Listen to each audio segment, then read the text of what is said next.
یہ عشق نہیں آساں، بس اتنا سمجھ لیجئے۔ یہ عشق نہیں آساں، بس اتنا سمجھ لیجئے۔ ایک آگ کا دریا ہے اور ڈوب کے جانا ہے۔ نمسکار، آداب دوستوں، آج میں جن کا ذکر کرنے جا رہی ہوں، یوں تو شاعری انہیں وراثت میں ملی تھی، لیکن ان کے شعر پڑھنے کا طریقہ کچھ ایسا تھا کہ اس وقت کے نوجوان شاعر ان کے جیسے شعر کہنے اور انہی کے انداز بیاں کو اپنانے کی کوشش کرتے تھے۔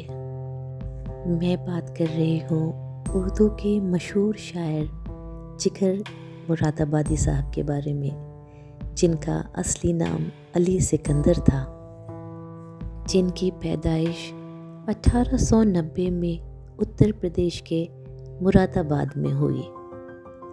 وہ اردو کے مشہور شاعر اور غزل گو تھے، جنہوں نے اپنی شاعری میں درد، غم اور عشق کے موضوعات کو انتہائی خوبصورتی سے پیش کیا۔ ہم کو مٹا سکے یہ زمانے میں دم نہیں، ہم کو مٹا سکے یہ زمانے میں دم نہیں، ہم سے زمانہ خود ہے، زمانے سے ہم نہیں۔ جگر صاحب کی شاعری میں احساس کی شدت، ہمدردی، وطن پرستی اور آزاد خیالی صاف طور پر دکھائی دیتی ہے۔ جگر صاحب ایک حسن پرست شاعر تھے، لیکن انہوں نے حسن کو بے لباس نہیں کیا، بلکہ اسے بے حد پاکیزگی کے ساتھ پیش کیا۔ انہوں نے اپنی ایک غزل میں لکھا، رنگے حیا ہے یہ تیرے جوش شباب میں، رنگے حیا ہے یہ تیرے جوش شباب میں، یا چاندنی کا پھول کھلا ہے گلاب میں، آنکھوں میں نور جسم میں بن کر وہ جا رہے، آنکھوں میں نور جسم میں بن کر وہ جا رہے، یعنی ہمیں میں رہ کے وہ ہم سے نہا رہے۔ جگر صاحب نے دنیا کے سامنے شاعری کو اتنے آسان طریقے سے پیش کیا، جسے دیکھ کر کئی بڑے شاعروں نے بڑی حیرت کی۔ جگر صاحب اپنے ایک شعر میں لکھتے ہیں، آہ رو لینے سے بھی کب بوجھ دل کا کم ہوا، آہ رو لینے سے بھی کب بوجھ دل کا کم ہوا، جب کسی کی یاد آئی پھر وہی عالم ہوا۔ ان کی غزلوں اور اشعار میں رومانی حقیقت پسندی اور انسانی جذبات کی جھلک صاف دکھائی دیتی ہے۔ انہوں نے اردو شاعری کو جدیدیت کے نئے رنگوں سے متعارف کرایا، اور ان کا کلام ہر دور کے لوگوں کے دلوں میں بستا ہے۔ ہم عشق کے ماروں کا اتنا ہی فسانہ ہے، ہم عشق کے ماروں کا اتنا ہی فسانہ ہے، رونے کو نہیں کوئی ہنسنے کو زمانہ ہے۔ یہ حسن و جمال ان کا، یہ عشق و شباب اپنا، یہ حسن و جمال ان کا، یہ عشق و شباب اپنا، جینے کی تمنا ہے، مرنے کا زمانہ ہے۔ احساس عاشقی نے بیگانہ کر دیا، احساس عاشقی نے بیگانہ کر دیا، یوں بھی کسی نے اکثر دیوانہ کر دیا۔ رگ رگ میں اس طرح وہ سما کر چلے گئے، رگ رگ میں اس طرح وہ سما کر چلے گئے، جیسے مجھے کو مجھ سے چرا کر چلے گئے۔ بظاہر کچھ نہیں کہتے مگر ارشاد ہوتا ہے، بظاہر کچھ نہیں کہتے مگر ارشاد ہوتا ہے، ہم اس کے ہیں جو ہم پر ہر طرح برباد ہوتا ہے۔ کچھ کھٹکتا ہے تو پہلو میں میرے رہ رہ کر، کچھ کھٹکتا ہے تو پہلو میں میرے رہ رہ کر، اب خدا جانے تیری یاد ہے یا دل میرا، نظر ملا کے میرے پاس آ کے لوٹ لیا، نظر ملا کے میرے پاس آ کے لوٹ لیا، نظر ہٹی تھی کہ پھر مسکرا کے لوٹ لیا۔ صبح تک ہجر میں کیا جانیے کیا ہوتا ہے، صبح تک ہجر میں کیا جانیے کیا ہوتا ہے، شام ہی سے میرے قابو میں نہیں دل میرا۔ جگر صاحب اردو کے ایک بہت بڑے شاعر تھے۔ اردو غزل کی تاریخ ان کے بغیر کبھی مکمل نہیں ہو سکتی۔ آج وہ غزل اور شاعری کی دنیا میں ایک مہکتا اور جگمگاتا ہوا نام ہے۔ 1947 میں آزادی ملنے کے بعد جگر صاحب کو پاکستان سے آفر آیا کہ آپ یہاں آ جائیے، وہاں کیا کر رہے ہیں، لیکن انہوں نے اس بات کو سرے سے نکار دیا اور کہا کہ ہندوستان میرا وطن ہے، میں اسے چھوڑ کر کہیں نہیں جاؤں گا، میری جتنی زندگی بچی ہے وہ یہیں گزرے گی۔ جگر صاحب کی یہ ایک ہندوستانیت تھی۔ ہماری نئی پیڑھی کو چاہیے کہ وہ جگر صاحب کو پڑھیں اور ان کی زندگی سے سبق حاصل کریں۔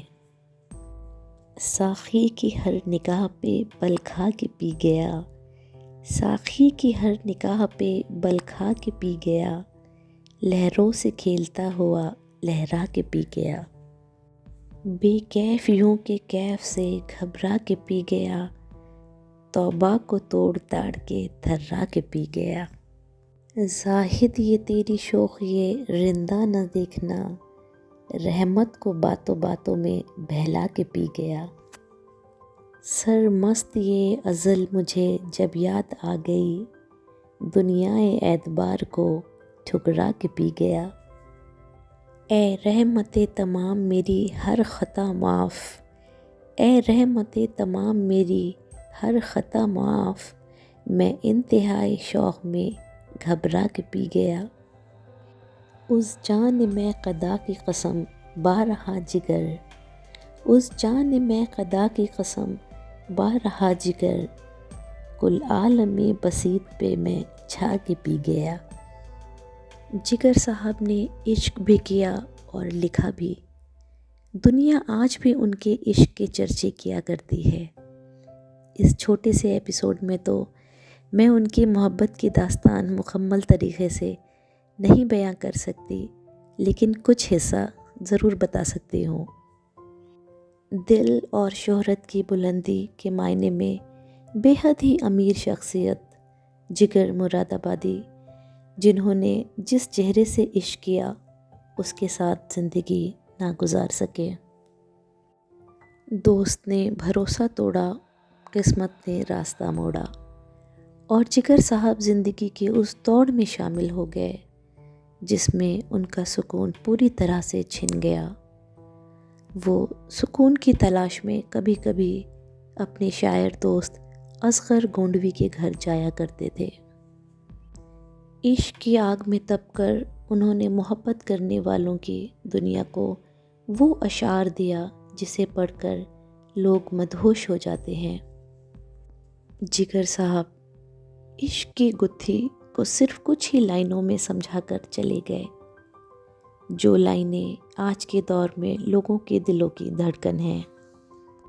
ہم نے سینے سے لگایا دل نہ اپنا بن سکا، مسکرا کر تم نے دیکھا دل تمہارا ہو گیا، لاکھوں میں انتخاب کے قابل بنا دیا، جس دل کو تم نے دیکھ لیا دل بنا دیا، دل میں کسی کی راہ کیے جا رہا ہوں میں، دل میں کسی کی راہ کیے جا رہا ہوں میں، کتنا حسین گناہ کیے جا رہا ہوں میں۔ جگر صاحب کی زندگی کا آخری پل بے حد مشکلوں بھرا تھا۔ انہوں نے سال 1960 کے ستمبر مہینے میں اس دنیا کو الوداع کہہ دیا۔ ہمیشہ زندگی کو ایک حادثہ کہنے والے شاعر خود ایک حادثہ ہو گئے۔ زندگی ایک حادثہ ہے اور کیسا حادثہ، زندگی ایک حادثہ ہے اور کیسا حادثہ، موت سے بھی ختم جس کا سلسلہ ہوتا نہیں۔ جگر صاحب کی موت پر اردو کے مشہور قلمکار فراق گورکھپوری نے بے حد دکھ بھرے الفاظ میں یہ بات کہی کہ جب تک جگر زندہ تھے ہم سب زندہ تھے، میری زندگی کا سب سے بڑا غم جگر کی موت ہے اور سب سے بڑا سکون جگر کی یاد ہے۔ کیا حسن نے سمجھا ہے، کیا عشق نے جانا ہے، کیا حسن نے سمجھا ہے، کیا عشق نے جانا ہے، ہم خاک نشینوں کی ٹھوکر میں زمانہ ہے۔ دل کو سکون روح کو آرام آ گیا، دل کو سکون روح کو آرام آ گیا، موت آ گئی کہ یار کا پیغام آ گیا۔ آج کے لیے بس اتنا ہی، اب مجھے دیجیے اجازت، اگلے ایپیسوڈ میں آپ سے پھر ملاقات ہوگی۔ شکریہ۔